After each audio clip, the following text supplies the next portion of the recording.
Hello, and welcome to the Kathy Evans podcast show, Black Girl Magic. Well, today we're going to get into some current events, and we're going to get into this case about this case evolving around this beautiful young girl, Gabby Petito, and this monster, Brian Laundrie. And everybody calls them the Dirty Laundries. So, yeah, we're gonna get into that. Yeah, and they're talking about cremating him, and then they were talking about like the evidence doesn't match up to what is being said, I guess. But I'm gonna get on and jump on board and see where and they know that this boy killed this beautiful girl. They know this monster killed this beautiful young girl. And he went and killed himself like a coward. Or they don't really know how he killed himself. But we're gonna find out. We're gonna hopefully they're gonna find out. Hopefully we will. So let me see if we can get into that and see if we can find the latest news about it. And I know, my friends at YouTube, I know they have a lot to say about this case, about this Brian Laundrie guy. I never liked him. I didn't like the way he looked, and I really didn't. And how he was up there and trying to portray, So, we're gonna get into it. Lucky for you, nothing keeps you connected like AT&T 5G. Is that fast? Oh yeah, it's fast. Reliable? Definitely is. Secure? Oh yeah, it's secure. Love it. It's not complicated. AT&T 5G is fast, reliable, and secure. A local florist arrived at the Laundrie home Friday, delivering flowers to the parents now dealing with the confirmed death of their son Brian. Yeah, it's a terrible thing. Everybody involved is local. With the person of interest in Gabby Petito's disappearance and murder now gone, the focus intensifies on Chris and Roberta Laundrie and what they've known from the get-go. I'm asking for help from the parents of Brian. Despite pleas from the Petito family, the Laundries have never personally spoken publicly about her disappearance and death. In fact, they've remained silent at the advice of their attorney, Stephen Bertolino. Bertolino says, according to Brian's parents, he returned home with the white van on September 1st. A few days later, neighbors in an interview with Fox News recall seeing Brian and his parents preparing for a trip away. I saw them loading it up, and so I assumed they were preparing for a camping trip with their new camper. They were going for the weekend. Their attorney confirms the family camped at nearby Fort DeSoto, returning home on September 7th. On September 11th, Gabby's family reported her missing. By Friday the 16th, confusion erupted when the Laundries, speaking to the FBI at their home, revealed Brian was also missing, initially telling investigators he was last seen on the 14th. Weeks later, their attorney clarifying he'd actually left home on the 13th. What I can tell you is that Brian was very upset when he left, and Chris conveyed to me several times that, he wished he didn't let him go, but he couldn't stop him. More than a month after he was last seen by his family, Brian's remains were found in an area that his parents decided to search for themselves. No charges have been filed against the Laundries, and they've not been named suspects, but their attorney confirms they previously spoke to investigators about that possibility. What I can tell you is that conversations were had several weeks ago with the FBI with respect to certain charges.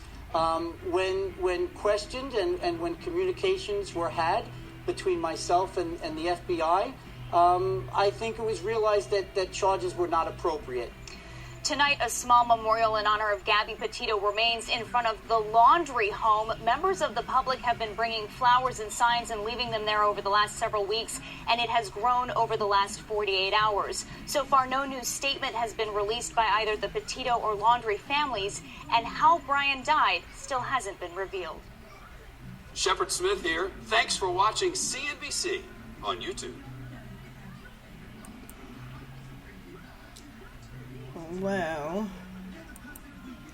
I say he's the one that killed her. And he is the one that killed her. And everybody need to stop saying, you know, who else was there with her when she died?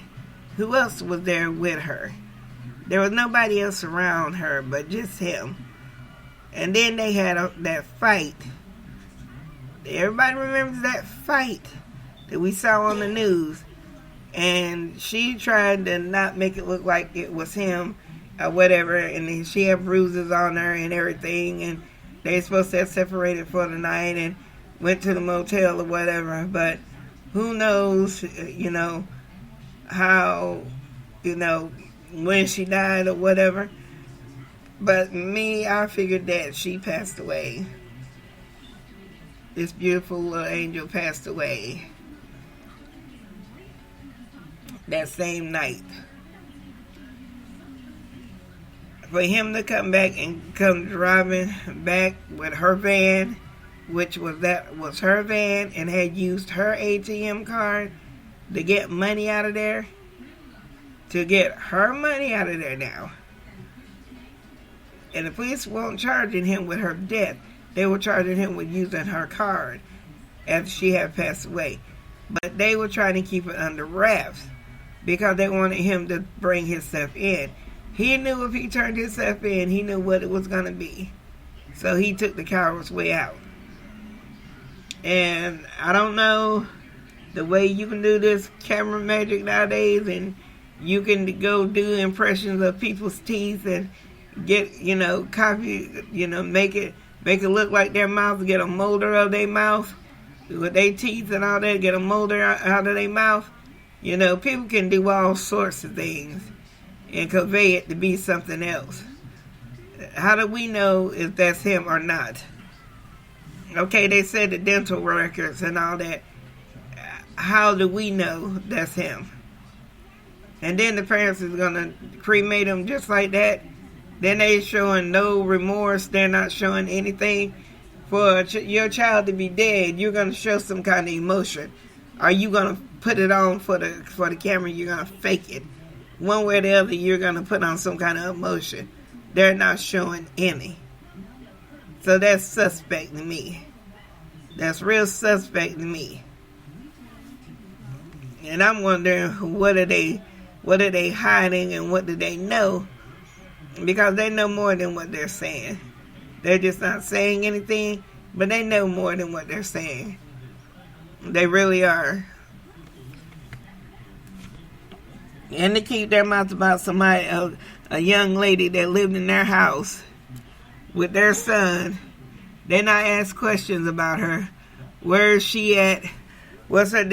Not even reaching out to her parents. Not saying anything. That makes you look suspect. And then you still not talking.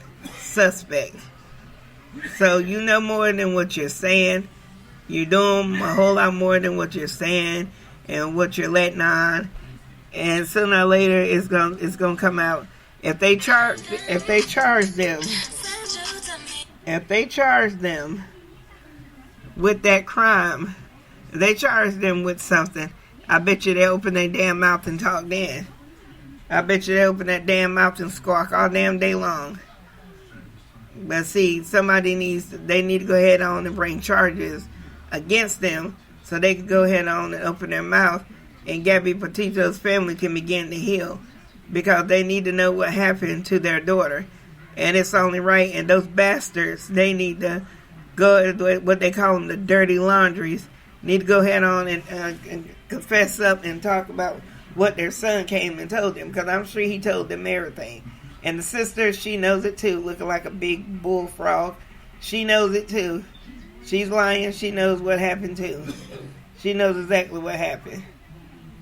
And they need to bring charges upon all of their asses. All of them are, how do you say it? They are,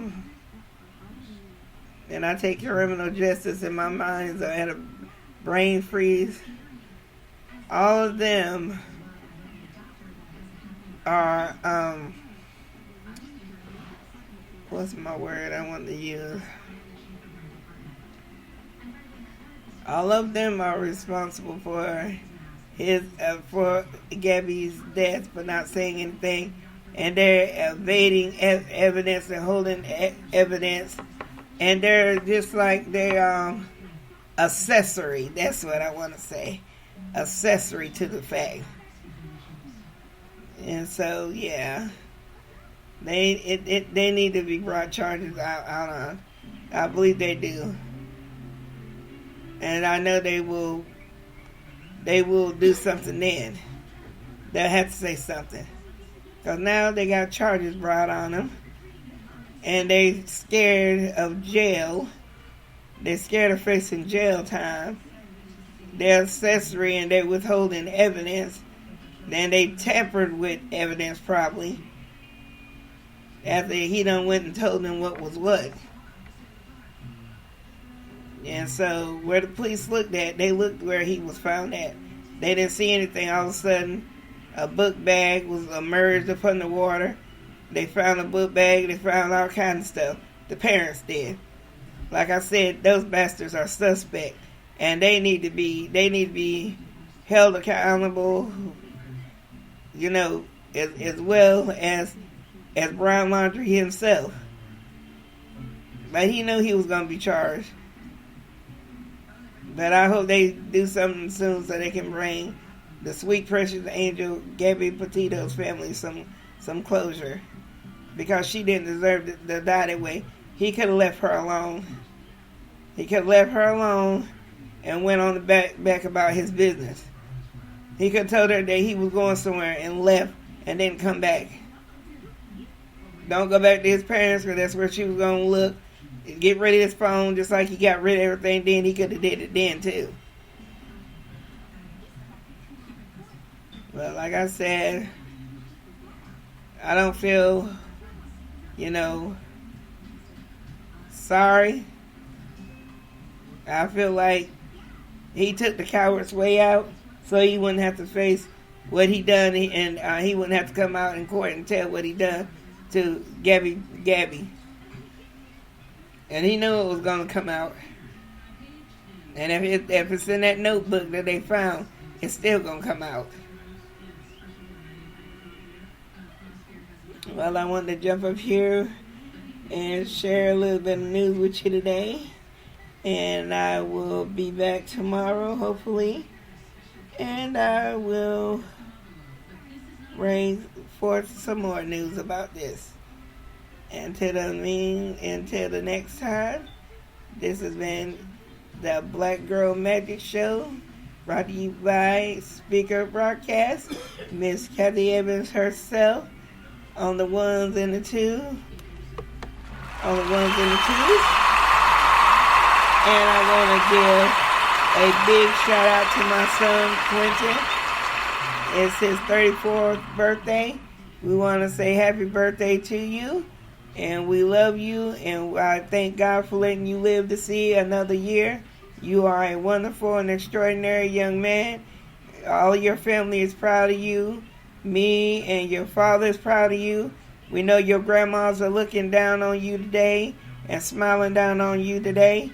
And they love you. And I know they're your guardian angels, and that both of the grandmas are watching over you. And we love you, son. And again, happy birthday to you.